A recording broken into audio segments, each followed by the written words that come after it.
ইফতারি করার আগ মুহূর্তে আমরা যে পেঁয়াজু, আলুর চপ, বেগুনি, এগুলো খান আপনারা? রুয়াবজার শরবত খান নাকি? এই যে সাজায় রাখা হয় ডিজাইন করে, এইগুলো রেখে যখন দোয়া করেন, এই দোয়াটা আল্লাহ শুনে খুব। আল্লাহ বলে, কিরে ফেরেশতারা, ঘটনা কি? এত খাবার কেন? আল্লাহ রোজা রাখছে। কি চায়? আল্লাহ ক্ষমা চায়। তো খায় না যে তৃষ্ণার, তো আল্লাহ আপনার ভয়। আমারা দেখছে না, আল্লাহ আপনারা দেখে নাই। জান্নাত দেখে নাই, আমার জাহান্নাম দেখেছে আল্লাহ কিন্তু জানে। তারপর ফেরেশতাদের মুখ থেকে বের করা হবে। সুবহানাল্লাহ পড়েন। আমার জাহান্নাম দেখেছে কিনা বলো। ফেরেশতারা বলে, না জাহান্নাম দেখে নাই। আমার জান্নাত দেখেছে কিনা বলো। জান্নাতও দেখে নাই, কিছুই দেখে নাই, আপনারও দেখে নাই। আল্লাহ আবার খুশি হয়ে যাবে।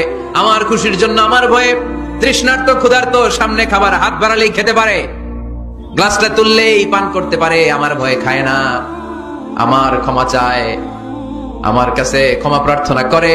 এখন আমার বান্দা যা দোয়া করবে, বান্দার সব দোয়া আমি কবুল করে নেব।